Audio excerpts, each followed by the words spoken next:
Major funding for KPBS Evening Edition has been made possible in part by Anderson Plumbing, Heating and Air, proud to support the mission of KPBS and privileged to serve San Diego clients. Anderson Plumbing, Heating and Air, helping homeowners maintain drain, heating, and cooling systems since 1978. And by the Conrad Prebys Foundation, Darlene Marco Shiley, and by the following.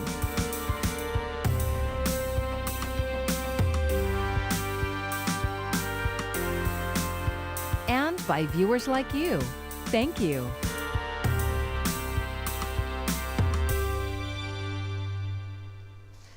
Good evening. It's Thursday, July 2nd. Thanks for joining us. I'm Amitha Sharma.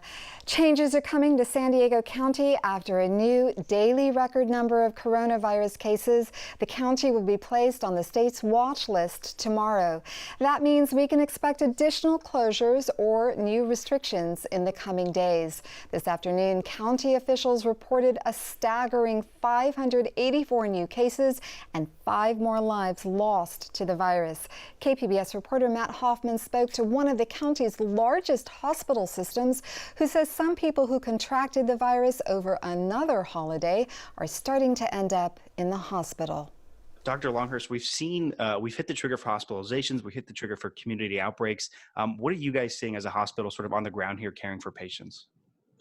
Yeah, this last week has been pretty disturbing. We've certainly seen an increase in our number of hospitalized inpatients with COVID.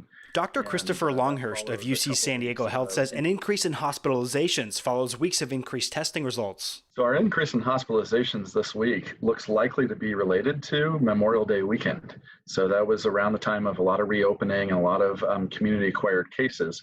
And they are now being diagnosed and hospitalized with increasing illness. So our hope is that this weekend for the 4th of July, that people will stay safe, wear a mask, and remain distanced, because we don't want another surge occurring in 2 weeks after this weekend. And then how's your guys' ICU bed space and your just general hospital bed capacity? Are you guys being overwhelmed right now? And if you are, is it all COVID patients? Or we're not being overwhelmed. We're managing our ICU capacity closely, and so we can throttle up and down on our elective procedures as needed when we see these trends occurring. But we're definitely seeing an uptick in cases that we did not see a week or two ago. And through predictive analytics, UCSD Health knows that means more people could soon be coming to their hospitals. When we see uptick in cases, we then see the uptick in hospitalizations. And 1 to 2 weeks following hospitalization, we'll see an uptick in intensive care requirements and ventilator usage. And unfortunately, a week or two after that, we tend to see an uptick in deaths. I know early on, we were seeing a lot of patients coming from the South Bay. Is that still the case? Are we seeing them come from Imperial County, from up north? It's no secret that we had a big surge last month in Imperial County, and that had to do with a lot of border issues when Calexico closed their hospitals. We're still caring for inpatients from Imperial County, but we're now seeing more inpatients with COVID that are coming from San Diego County, and many of them from North County, which is not a trend that we had seen previously. Generally, do you guys feel like we're heading in a bad direction here? Does the data show that? Yeah, Matt, that's a great point. You saw that the governor closed bars and beaches in Los Angeles and Orange County. San Diego County did not quite hit that trigger, but we're actually very concerned because the data is headed in the wrong direction. And so I would not be surprised if we meet those thresholds next week. So it's just really important that we stay masked and stay safe this holiday weekend.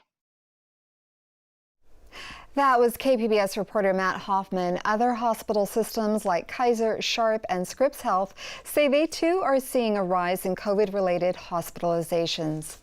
Hospital capacity is one of the 13 measures or triggers that could prompt revisions to the county's health order. Of most concern right now, the number of outbreaks. 10 new outbreaks were reported yesterday, 8 in restaurants and bars, 1 in a grocery store, and 1 in a business. In the past 7 days, 22 community outbreaks have been identified, far exceeding the 7 in 7 days trigger. A community outbreak is defined as 3 or more cases in a setting and in people of different households. Today, the United States recorded more than 50,000 coronavirus cases, the highest number of new infections tracked in a single day since the pandemic began. 40 out of 50 states are reporting a rise in cases. 36 of those are seeing an increase in the percentage of tests that are coming back positive. There is no question that the more testing you get, the more you will uncover, but we do believe this is a real increase in cases because the percent positivities are going up. The surge has been blamed in part on Americans not wearing masks or following other social distancing rules as states lifted their lockdowns over the past few weeks. Today, the governor of Texas ordered masks to be worn in public across most of the state. He had previously said that the government could not order individuals to wear masks. California has already issued an order for wearing face coverings in public. Now, as KPBS reporter John Carroll shows us, Governor Gavin Newsom is launching a multimedia campaign to drive the message home. Of the many arguments you could make in favor of wearing face masks, the ones with concrete evidence behind them are probably the most compelling. And that's how the governor started things out today. Countries that have worn masks, that have had universal mask policies in place at the beginning of this pandemic, have seen a substantial reduction and mitigation of the spread of COVID-19. The campaign launches today, and it will stretch across several media platforms, TV and radio, social media, and billboards. The message is conveyed in serious and lighthearted ways. The state is betting this really gets people's attention.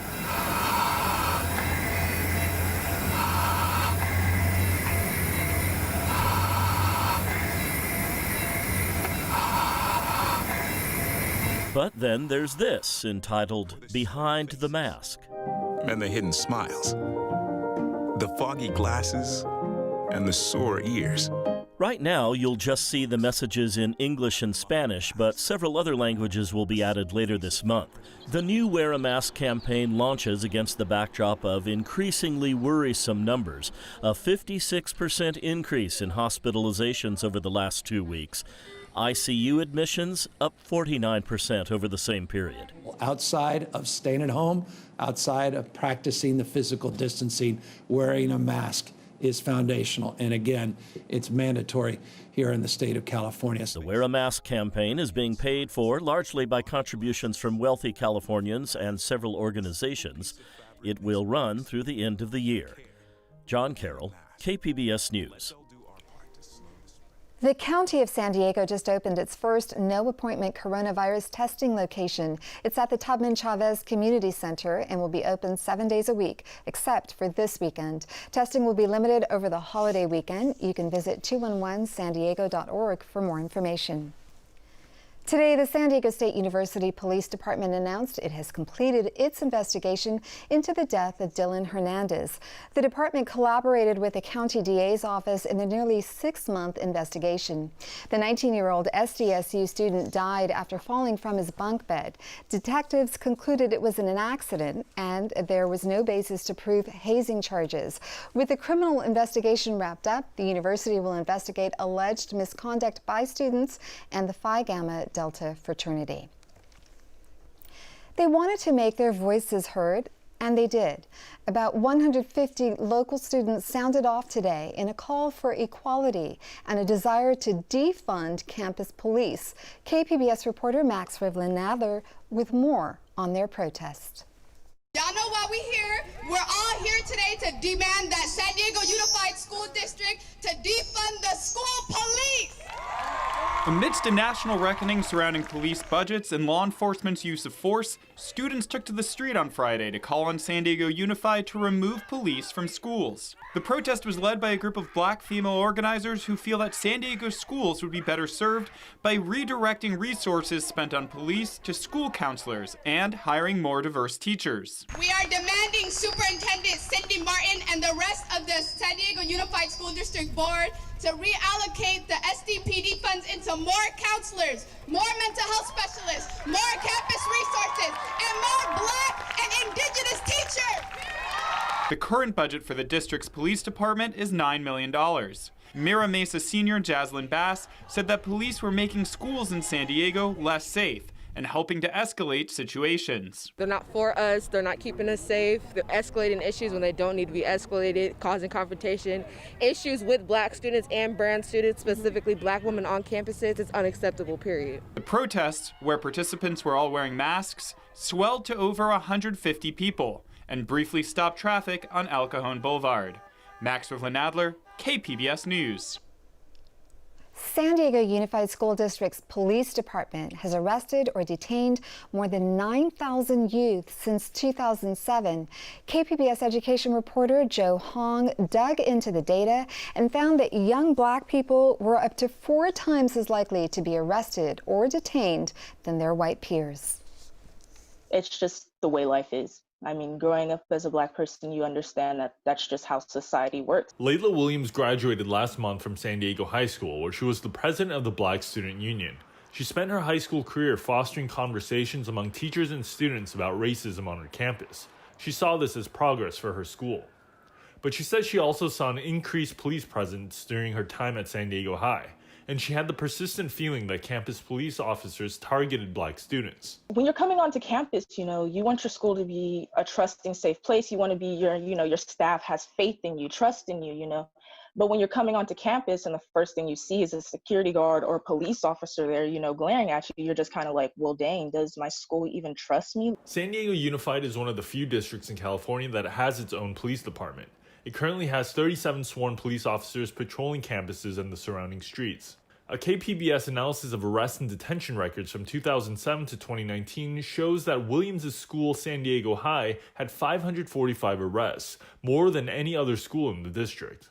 The analysis also showed that on average, 8% of students in the district were black, but about 20% of youth arrested or detained were black. On the other hand, white students made up about 25% of total enrollment, but only 16% of arrests and detentions. And black youth are more likely than white youth to be arrested for a felony crime. Meanwhile, the data show that white youth are increasingly more likely to be detained for reasons related to mental illness compared to black youth. Just as we see in broader society, these disparities in the criminal processing system vary by race. It shouldn't surprise us that we see these same biases within the microcosm, which is the school district. So. Roger Colvin is a professor in the School of Public Affairs at San Diego State University. He said the racial disparities in the San Diego Unified arrest data mirror those in police departments nationwide. Have a particularly tough time because there is often the notion that they require extra punishment or harsher punishment. There's data that talks about or suggests that young black boys are often thought to be older than they actually are.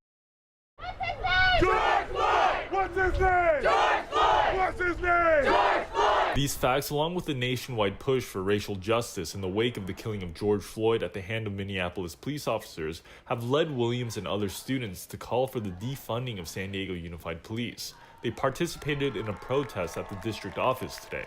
Sinait Hagos is also a recent graduate of San Diego Unified. The system was created to oppress us. And when we talk about defunding the school police, there's no saving a system. There's no altering a system that was never created for us. It completely needs to be defunded. We completely need to rework the system. The district's police department's budget is currently about $9 million, less than 1% of the overall district budget. Officials say defunding the department would make campuses less safe for students. They added that the savings wouldn't be enough for a significant increase in resources for counseling and mental health services. San Diego Unified Police Chief Michael Marquez pointed to a more than 50% drop in arrests over the past decade as evidence that campus police are making an effort to decriminalize campus behavior. Our kids should get the best service that we can provide them. And so I'm always looking for people that have, coaching experience, working with youth, or pastors working with youth. And there are times where our vacancies will remain vacant until we can find the right person to work in those environments. San Diego Unified Board Vice President Richard Barrera said he supports the spirit of the student activism and agrees that policing needs to change in the district, but he does not want to see the department defunded. I can guarantee that the process that we go through in our district is not a process that's intended to delay change. It's a process that's intended to make sure that the change is the right change. Barrera and other officials said campus police play a pivotal role in ensuring student safety in cases of human trafficking, school shootings, and unsafe home environments. He said the district will not make any final decisions about the police budget without a robust survey of its community members. Joe Hong, KPBS News. As the economy opened up last month, America put a dent in its unemployment rate. Nearly 5 million jobs were added, nearly half in leisure and hospitality. The Department of Labor says unemployment is now around 11%, down from nearly 15% in April. Here in San Diego County, Sandag says the unemployment rate is estimated at 0.8%. However, the June jobs report reflects conditions in mid-June and does not take into account recent pauses in reopening plans due to a spike in COVID-19 cases. A rolling protest today in downtown San Diego from those who say public workers are taking the brunt of the economic crisis. Local unions, including the SEIU, organized this morning's event. Members are demanding lawmakers return to Sacramento and raise taxes on the wealthiest Californians as a way to reduce budget cuts. It's ridiculous. And this is why we're demanding our elected officials, people who we pay our tax dollars to, and are supposed to work for us, to tax the hell out of the rich. Why? Why? Because they can't afford it. We can't. Divest from the rich and invest in our communities. California had to fill a $54 billion gap brought on by the COVID-19 pandemic for the new budget cycle, which started July 1st. It's unclear if the federal government will provide more relief to states to possibly reduce those cuts. Unlike some others across California, San Diego County beaches are staying open for the 4th of July weekend. The county's public health officer says coastal communities believe they can manage the enforcement of social distancing and face coverings. Lifeguards are preparing for the busy weekend with extra staff on Friday and Saturday. Elevated surf and the possibility of dangerous rip currents are expected. Governor Gavin Newsom ordered parking facilities at all state beaches in Southern California to close this weekend. Oceanside will also close beach parking lots in an effort to limit large gatherings and crowds. Beaches will still be open for surfing, swimming, and other activities. So what can we expect from the weather this holiday weekend? Marvin Gomez has your forecast.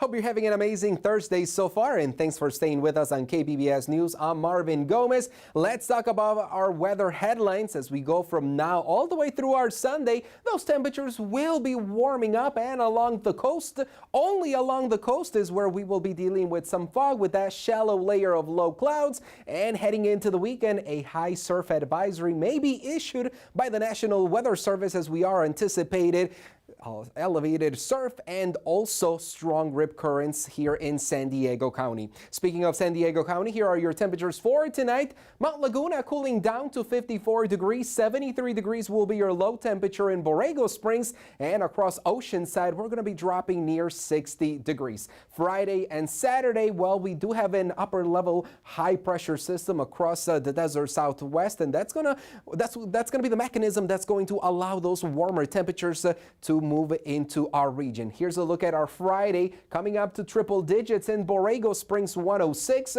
mostly sunny conditions out there. San Diego 74, Chula Vista near 75 degrees. Your Independence Day forecast across some of the major cities in the southwest.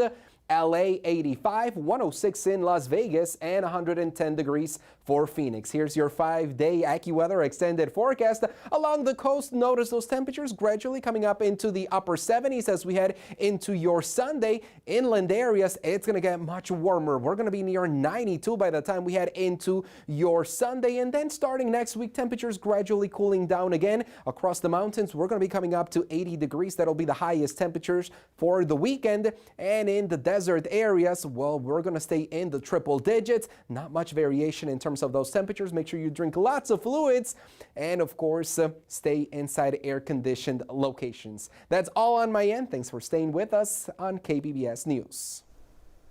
San Diego officials are optimistic that a long-term fix to stop persistent cross-border sewage flows is close. KPBS environment reporter Eric Anderson says there is money available and more than 24 projects are already vetted, but it could still be years before the majority of the flows stop. There were plenty of handshakes and polite applause on a sun-splashed January morning in Chula Vista. Most of the region's congressional delegation, led by Congressman Mike Levin, delivered good news to a region increasingly frustrated by massive cross-border flows. Along with my congressional colleagues and our local elected officials, I'm proud to announce once again that we have successfully secured $300 million under the Border Water Infrastructure Program. It was welcome to a community enduring cross-border flows that range from 25 million gallons to more than 70 million gallons a day. For their inability to solve an environmental and biological terrorist situation. It got so bad this winter that frustrated residents picketed the Mexican consulate. Amy Sutton lives in San Diego, and she wants the poop to stop. It's unbelievable that nobody thinks that this is not a crisis. Imperial Beach Mayor Serge Dedina has fought for years to stop the cross-border transgressions.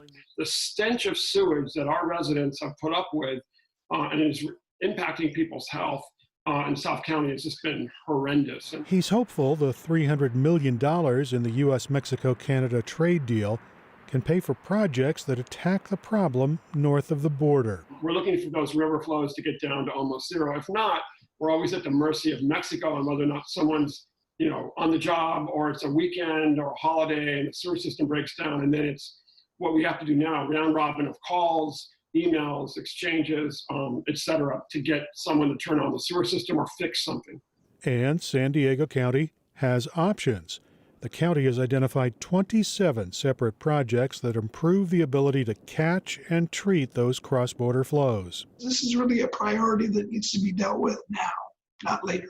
Supervisor Greg Cox says consultants have painstakingly vetted projects that altogether cost more than $440 million. The Cornerstone project is a new sewage treatment plant with a $370 million price tag. That 163 million gallon capacity sewage treatment facility would drop the number of days of trans-border sewage flow down to about 12 days a year. Over the last few years, it's been over half the year that we've had beaches closed in Imperial Beach and even encroaching into Coronado. Other projects will improve sewage collectors in several key canyons, build new stormwater drains, and install trash collection systems. We have specific projects that I think could be ready to go once the federal government, EPA in particular, decides, okay, these are the projects we want to focus on now. And again, it's probably going to be an incremental process. Those plans are all on the EPA's desk. John Busterud took over the EPA Region 9 office in February. I was quite surprised at the scope and severity of the issue and the problem. Busterud's agency is already taking a hard look at the situation. He says the EPA has launched a value engineering study of the county's 27 projects so federal officials can make informed decisions on how to spend their $300 million. What we want to do is not approach this in a piecemeal way, but really to look at the region and look at what suite of projects or mix of projects will work the best. Busterud says he's aware of the county's sense of urgency, but he concedes it'll take about 10 months to finish that review. We won't be ready necessarily for shovels in the ground at the end of that time period.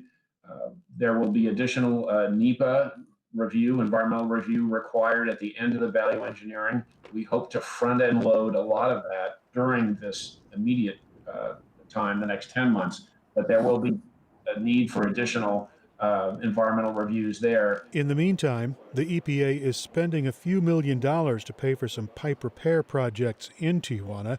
That's expected to help a bit, but it doesn't come anywhere close to the solution local officials want. Eric Anderson, KPBS News. The first person to catch COVID-19 gets paid. That's the party game going around near the University of Alabama. We thought that was kind of a rumor at first. Not only did the doctor's offices help confirm it, but the state confirmed they had also had the same information. The reports are of parties where young people are putting money in a pot and purposely trying to get the virus from a person who has it. Then, whoever gets COVID first gets the money. A city councilwoman says behavior like this is only slowing down the return to normal, not to mention putting other people's health in jeopardy. I just think it's senseless. I think it's careless. And it makes me mad as hell that, we're constantly trying to do everything we can to slow the spread while they're just having a damn party trying to spread it. The University of Alabama in Tuscaloosa is reopening campus to students for in-person classes this fall. Officials have said if the students hosting and attending these parties are enrolled, it's not clear yet. The NewsHour feeling the pain. A rise in COVID infections forces closures and job losses. Coming up at 7 after Evening Edition on KPBS. Here's another look at today's top story. Local businesses are being told to prepare for closures and additional restrictions next week. That's because San Diego County will be placed on the state's watch list tomorrow. It comes after a record number of new coronavirus cases, 584 in one day. 5 more people also died from the virus. The county reported 10 new community outbreaks, most in restaurants and bars. You can find tonight's stories on our website, kpbs.org/evening edition. Thank you for joining us and have a great evening. Major funding for KPBS Evening Edition has been made possible in part by Anderson Plumbing, Heating and Air, proud to support the mission of KPBS and privileged to serve San Diego clients. Anderson Plumbing, Heating and Air, helping homeowners maintain drain, heating, and cooling systems since 1978. And by the Conrad Prebys Foundation, Darlene Marco Shiley. And by the following.